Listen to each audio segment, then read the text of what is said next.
Welcome students, स्वागत है आप सबका आरपीएससी ऑनलाइन क्लासेस की आपकी अपनी पाठशाला में। आज हम क्या पढ़ेंगे? आज हम पढ़ेंगे क्लास 12th पॉलिटिकल साइंस का सेकंड चैप्टर की स्टार्टिंग इंट्रोडक्शन लेंगे कि उस चैप्टर में है क्या। आपका जो सेकंड बुक है इंडियन पॉलिटिक्स से रिलेट करती हुई, उसका जो फर्स्ट चैप्टर है चुनौतियां, वो हमने कर लिया। सेकंड चैप्टर आज हम शुरू करेंगे। सेकंड चैप्टर का नाम है एक दल के प्रभुत्व का दौर, the era of one party dominance. देखो बच्चों, ये जो आपके पहला, दूसरा और तीसरा चैप्टर है ना, ये तीनों एक दूसरे से रिलेट करते हैं। रिलेट कैसे करते हैं देखेंगे, लेकिन सबसे पहले देखते हैं कि आज के वीडियो में हम क्या पढ़ेंगे। आज के वीडियो हम देखेंगे, समझेंगे इस चैप्टर में कि स्वतंत्र और निष्पक्ष चुनाव प्रणाली की स्थापना कैसे की गई। उसके बाद हम देखेंगे कि आजादी के तुरंत बाद के वर्षों में कांग्रेस पार्टी का वर्चस्व क्या था, क्यों था, कैसे था, किस प्रकार ये वर्चस्व स्थापित हुआ और इसका नेचर क्या था, ये सब हम पढ़ेंगे। और साथ ही साथ ये भी देखेंगे कि विपक्षी दलों का उदय हुआ और उनकी नीतियां क्या थी। तो आज का हमारा जो टॉपिक रहेगा वो था स्वतंत्र और निष्पक्ष चुनाव प्रणाली की स्थापना। So this chapter is consisting the establishment of a system of free and fair election, then the domination of the Congress party in the year immediately after independence, and the emergence of opposition parties and their policies. So this is the all over era of this chapter we gonna read। और अब हम शुरू करते हैं ये chapter.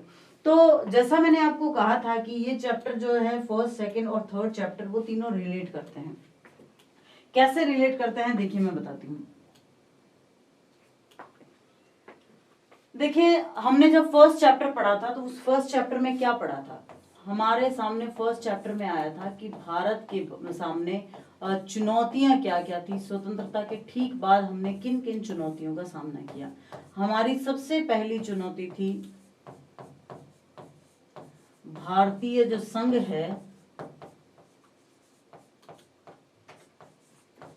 एकता को बनाए रखना।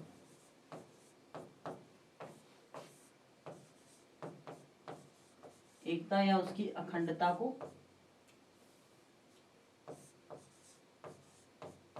भारतीय संघ की एकता या अखंडता को बनाए रखना।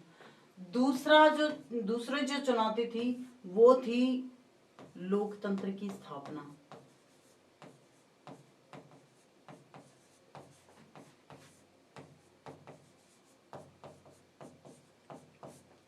और तीसरी चुनौती थी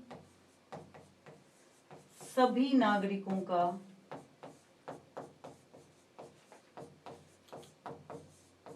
संपूर्ण विकास।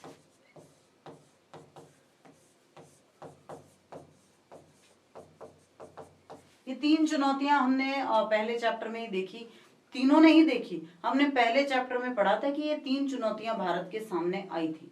ठीक है ना। अब इन तीन चुनौतियों में से जो पहली चुनौती है भारतीय संघ की एकता और अखंडता को बनाए रखना, उस पर पूरी चर्चा पहले चैप्टर में हो गई कि किस तरह देशी रियासतों का विलय हुआ, क्या क्या मुश्किलें आई, ट्रावनकोर, जूनागढ़, मणिपुर, हैदराबाद जैसी जो भी रियासतें अलग होना चाहती थी, कश्मीर, उनका भारत संघ में विलय कैसे हुआ, ये सब हमने पहले चैप्टर में पढ़ लिया।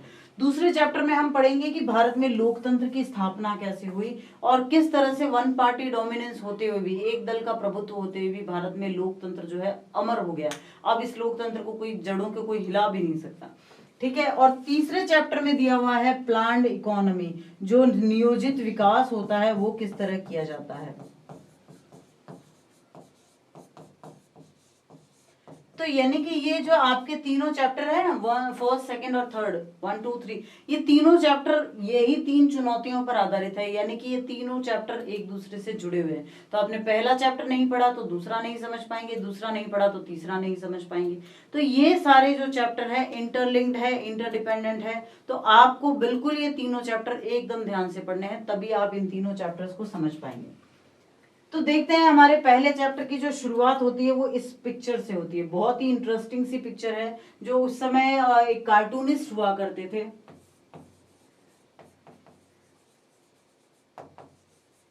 जिनका नाम था शंकर।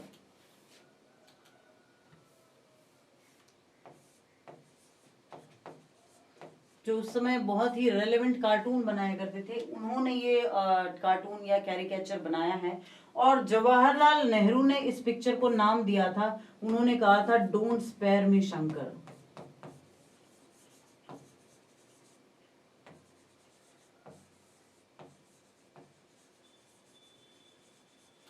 ये पिक्चर का नाम जो है ना वो जवाहरलाल नेहरू ने दिया था।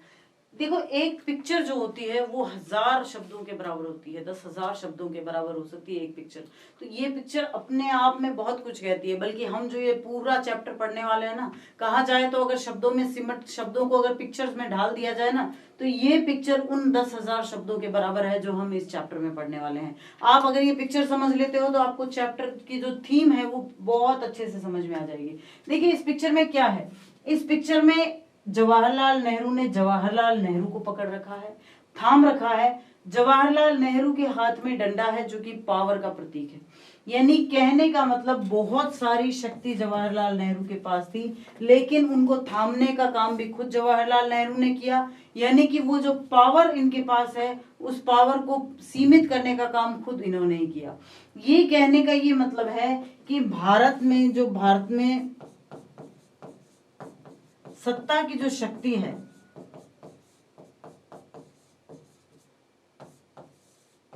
उसका विरोध कौन करता है?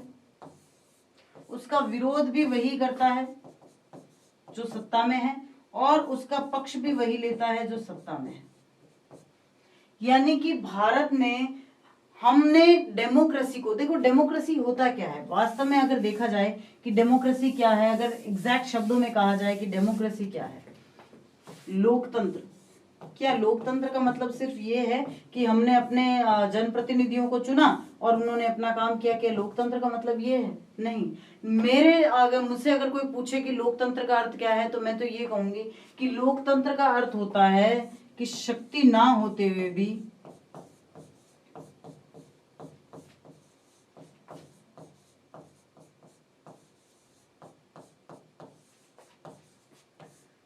सत्ता के लोगों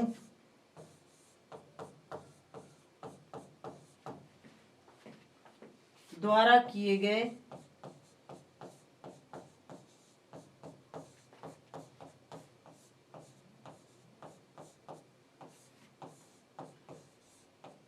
गलत कार्यों का विरोध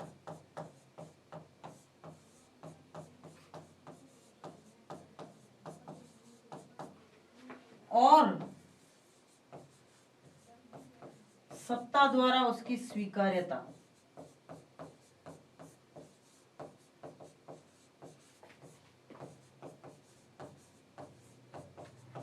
सबसे बड़ी चीज यही होती है।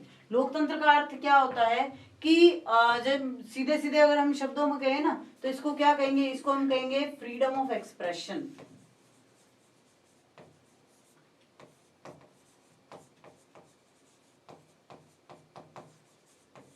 फ्रीडम ऑफ एक्सप्रेशन को मैं लोकतंत्र कहूंगी। क्यों कहूंगी?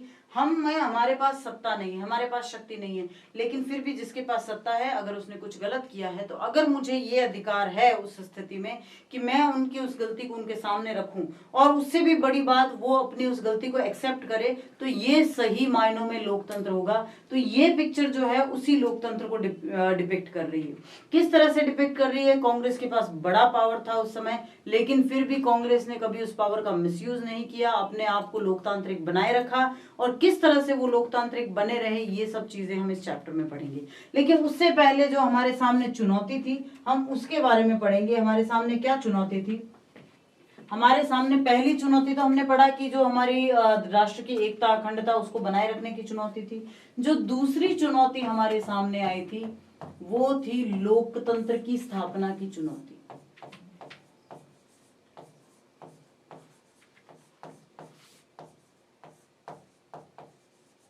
लोकतंत्र की स्थापना की चुनौती।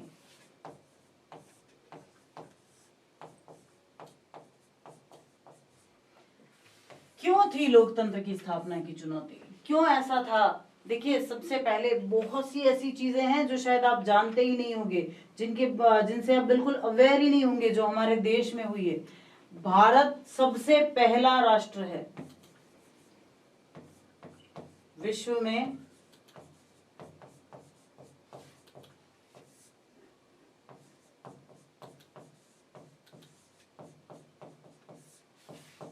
सार्वभौमिक वयस्क मताधिकार।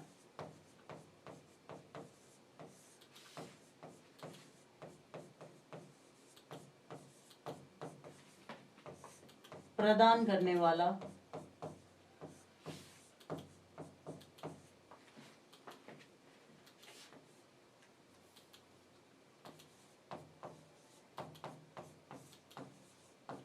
भारत प्रथम राष्ट्र।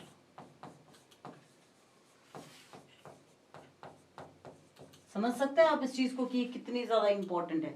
देखिए, जब जब भी कोई देश आजाद हुआ, एकदम नया आजाद हुआ, उस समय सबसे पहले उसकी प्रायोरिटी क्या होगी? आपको आप इसको अपने आप पर लागू कीजिए। अभी तो आप बच्चे हैं, 12वीं क्लास में पढ़ रहे हैं। मान लीजिए आपको आपके पेरेंट्स ने ये कह दिया कि भाई अब तुम अपने जीवन में अपने सारे जो भी आपके फैसले हैं वो लेने के लिए आप फ्री हो, ठीक है। तो आप सबसे पहले आपका कंसर्न क्या रहेगा? देखो, फैसले लेने की रिस्पॉन्सिबिलिटी जो आती है ना, वो बहुत बड़ी चिंताएं साथ में लेके आती है। तो आपकी सबसे बड़ी चिंता क्या होगी, आप बताइए। वो ये कहेंगे फिर कि आप अपने फैसले भी लीजिए और आप अपना गुजारा भी कीजिए, तो आप क्या करेंगे? आपके सामने सबसे बड़ी चिंता क्या होगी, बताइए।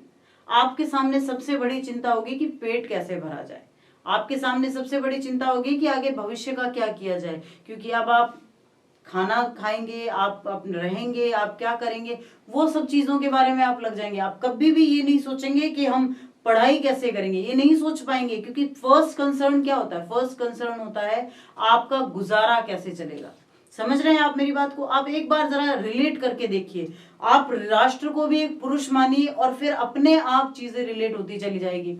ठीक वैसे ही भारत को अंग्रेजों ने छोड़ दिया और ये कहा कि आप जाने, आपका काम जाने। तो हमारी फर्स्ट प्रायोरिटी क्या होनी चाहिए थी? ऑब्वियसली हमारी फर्स्ट प्रायोरिटी यही हो सकती थी कि अब हमारे देश के नागरिकों का क्या होगा, उनके जो गुजारा किस तरह से चलेगा, उद्योग धंधे कैसे लगेंगे, आगे के भविष्य का क्या होगा। नहीं, लेकिन साथ ही साथ देखो, सारे राष्ट्र, लगभग विश्व के सारे राष्ट्र इन्हीं नियमों पर चले और सारे के सारे राष्ट्रों ने जो है लोकतंत्र पर बहुत कम जोर दिया। लेकिन भारत ने ऐसा बिल्कुल नहीं किया।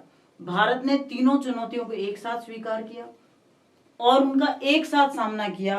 यही वजह है कि भारत में लोकतंत्र की जड़ें जो उस समय बैठी वो कभी निकल नहीं पाएगी, उनको कोई कमजोर नहीं कर पाएगा। समझ रहे हैं आप इस चीज को कि कितना इंपॉर्टेंट था उस समय लोकतंत्र को स्थापित करना। और भारत जो था वो सार्वभौमिक वयस्क मताधिकार, यूनिवर्सल अडल्ट सफरेज देने वाला विश्व का सबसे पहले राष्ट्र था जिसने बिना सोचे समझे विश्व में सबसे पहले अडल्ट सफरेज दे दिया। आप समझते हैं इस चीज को कि महिलाओं को, जो आधी आबादी होती है, उनको फ्रांस में मताधिकार का अधिकार 1979 में जाते हुए मिला था, 1974-79 में मिला था।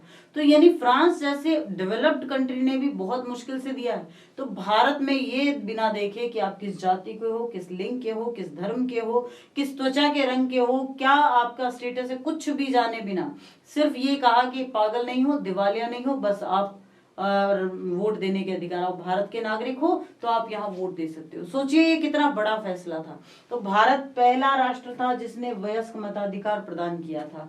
हमारा जब संविधान लिखा गया था तो ये एकमात्र ऐसा प्रोविजन है जिस पर कोई बहस नहीं की गई, बिना किसी बहस के इसे स्वीकार कर लिया गया।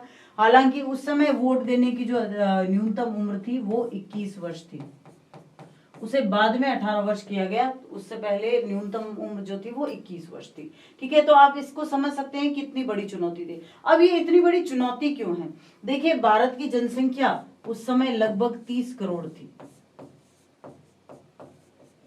और उन 30 करोड़ में से लगभग 17 करोड़ जो है योग्य जो है वोट देने वाले थे।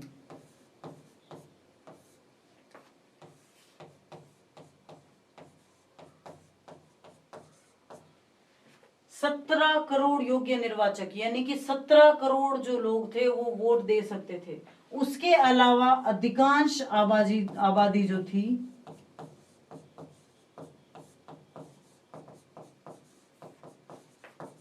निरक्षर, उसके अलावा शासन व्यवस्थाओं से वो अनभिज्ञ,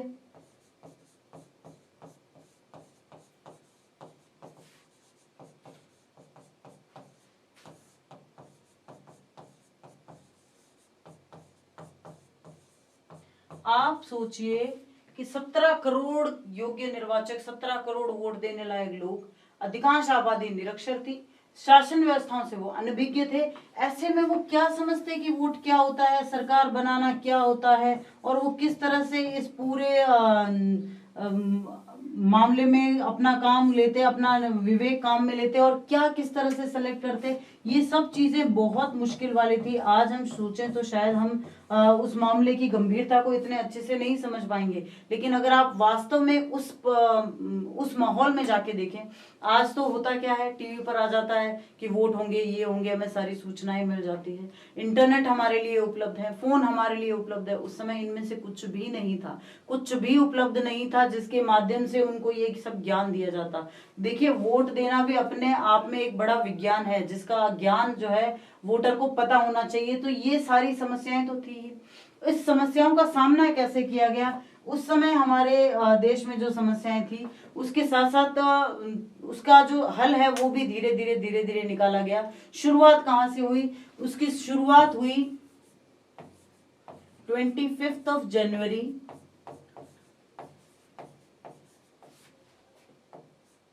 1950 से। क्या होता है 25 जनवरी 1950 को? देखिए, 26 जनवरी 1950 को तो हमारा संविधान लागू हुआ था, लेकिन जब संविधान लागू हो रहा है तो क्या होगा, सारी संवैधानिक संस्थाओं का भी वहां होना आवश्यक है, ठीक है ना। तो 25 जनवरी 1950 हमारे देश में चुनाव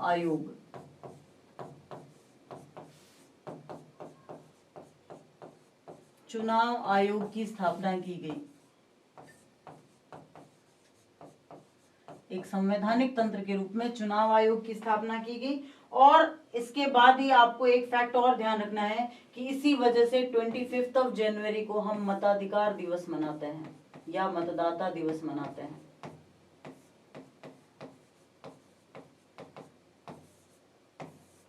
ये एक एडिशनल चीज है जो आपको ध्यान में रखनी है। अब चुनाव आयोग की स्थापना तो हो गई। चुनाव आयोग जो था, अब उसे क्या करवाने थे, हमारे देश में सबसे पहले स्वतंत्र और निष्पक्ष चुनाव।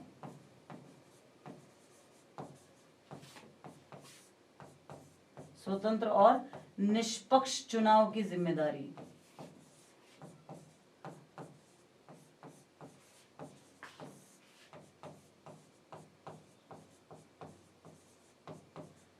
चुनाव आयोग पर स्वतंत्र और निष्पक्ष चुनाव की जिम्मेदारी आ गई थी। उनको स्वतंत्र और निष्पक्ष चुनाव करवाने थे ताकि हमारे देश की जो पहली सरकार बने उसी से ही डेमोक्रेसी स्थापित हो जाए।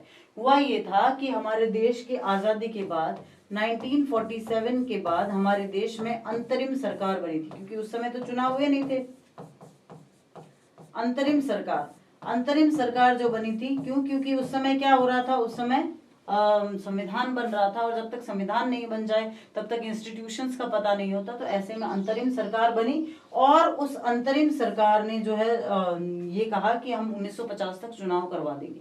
तो 1950 में चुनाव आयोग की स्थापना इसीलिए की गई। इलेक्शन कमीशन जो बनाया गया वो इसीलिए बनाया गया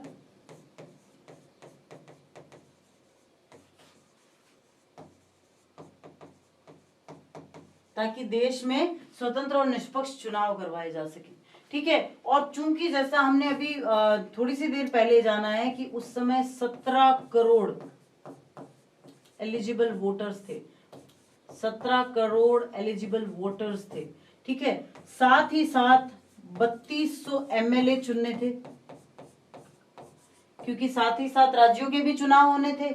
उसके साथ 489 एमपीज यानी कि सांसद उनको चुनने थे, विधायक उनको चुनने थे, 3200 के करीब विधायक चुनने थे, और 489 उनको सांसद चुनने थे। इसके साथ लगभग 3 लाख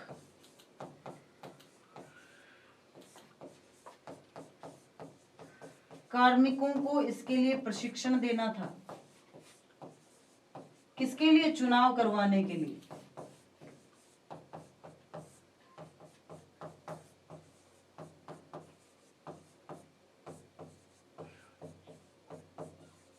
आप समझ सकते हैं ये सब कितना ज्यादा कितना ज्यादा प्रॉब्लमेटिक होगा, कितना ज्यादा कॉम्प्लिकेटेड होगा उस समय में जब कोई सुविधा नहीं, सिर्फ और सिर्फ किस तरह से बात होती थी, जो सामने है उनसे बात कर लो, चिट्ठी पत्री भेज लो, कितना कितना टाइम लगता होगा।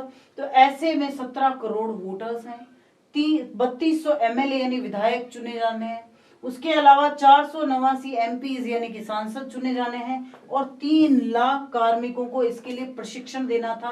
तो ये कितनी बड़ी प्रॉब्लम्स क्रिएट कर रहे थे। तो आप समझ सकते हैं कि स्थिति की गंभीरता उस समय क्या रही होगी। अब चुनाव आयोग के सामने क्या क्या परेशानी आई। चुनाव आयोग ने सबसे पहले ये सोचा कि क्यों ना 1950 में चुनाव करवा दिए जाए, लेकिन ये इतना आसान साबित नहीं हुआ। क्यों नहीं साबित हुआ? क्योंकि सबसे पहला काम क्या था? सबसे पहला काम था जो निर्वाचक है, निर्वाचकों की सूचियां बनानी थी, जिनको हम इलेक्टोरल रोल्स कहते हैं।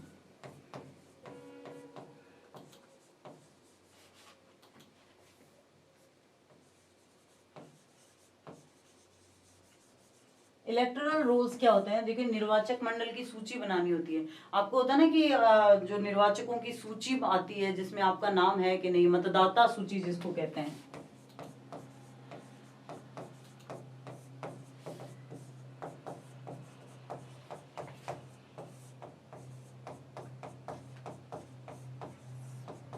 मतदाता सूचियों का निर्माण करना था। अब ये सबसे बड़ी समस्या क्यों है?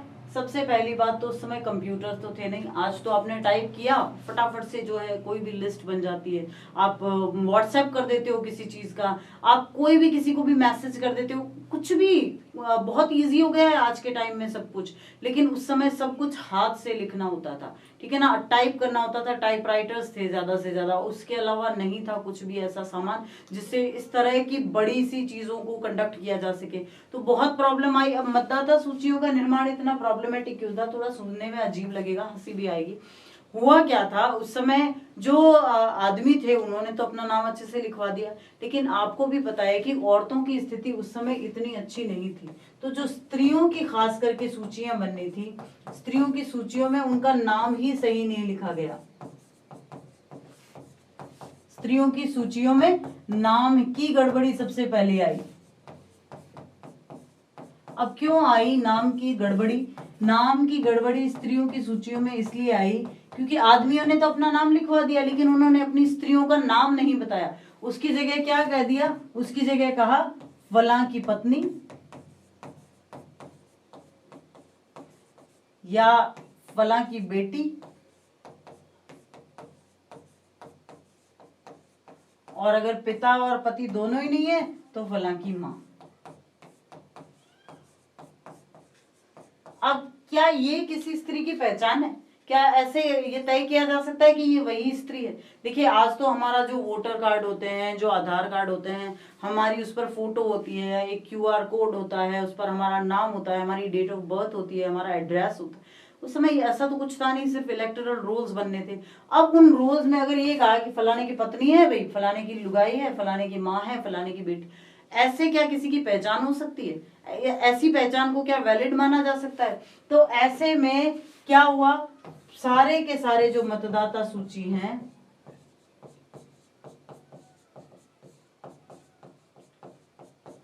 फिर मतदाता सूचियों का पुनर्निर्माण करवाया गया, फिर से बनवाई गई।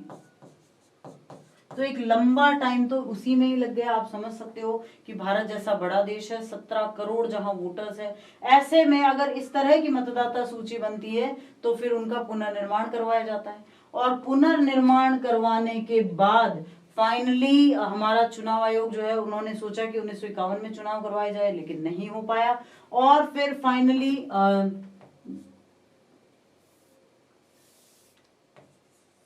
अक्टूबर 1951 से लेकर फरवरी 1952 तक देश में प्रथम चुनाव हुए।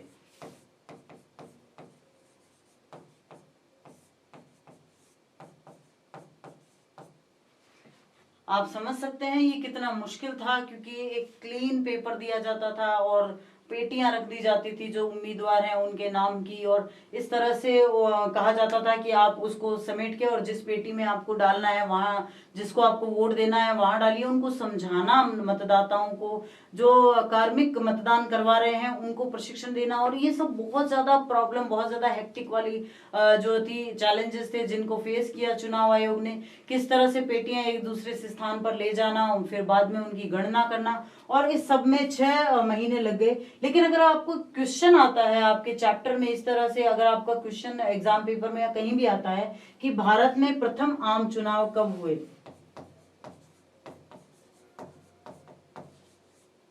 भारत में प्रथम आम चुनाव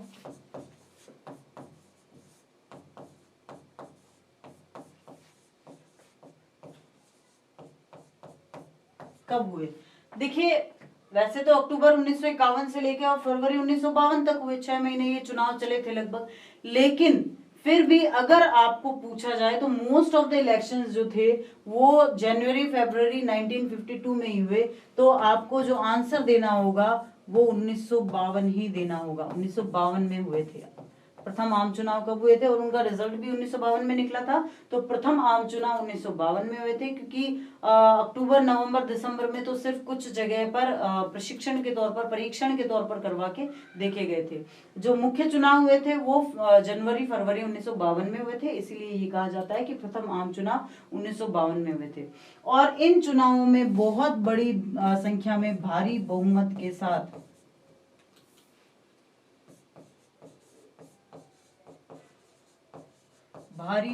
के साथ कांग्रेस की सरकार बनी थी।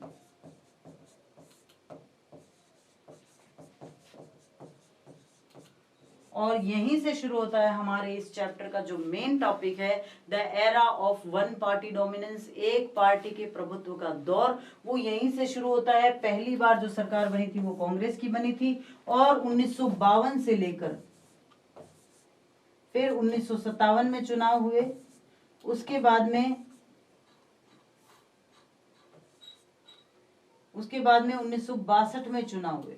यानी कि 1952 से लेके 1967 तक लगातार 3 चुनावों में, 3 आम चुनाव जितने भी हुए 1967 तक तो ये सरकार रही थी। उसके बाद कुछ दिक्कत हुई। तो लगातार जो हमारे प्रथम, द्वितीय और तृतीय जो आम चुनाव हुए थे उनमें कांग्रेस का प्रभुत्व रहा। कांग्रेस क्लीन स्वीप कर गई थी। तो किस तरह ये प्रभुत्व कायम हुआ, क्या इससे हमारी डेमोक्रेसी को कोई नुकसान हुआ, क्या ये डेमोक्रेटिक नहीं था कि सिर्फ एक ही पार्टी थी, अगर थी दूसरी पार्टी तो उनका क्या हुआ, कैसे हुआ, ये सब हमारा कंसर्न रहेगा अगले वीडियोस में, जहां ये चैप्टर आपका पूरा क्लियर होता जाएगा। लेकिन अभी जो हमने फैक्ट्स पढ़े हैं वो फैक्ट्स आपको ध्यान में रखने हैं कि किस तरह से चुनाव हुए, भारत में प्रथम आम चुनाव में क्या क्या समस्याएं आई, किस तरह से उनका सामना किया गया। तो जल्दी ही मिलते हैं अगले वीडियो में, जहां हम चर्चा करेंगे कि किस तरह से अगले चुनाव हुए और उन अगले चुनावों का क्या रिजल्ट रहा, क्या कांग्रेस सिस्टम था, क्यों इसे वन पार्टी डोमिनेंस कहा जाता है,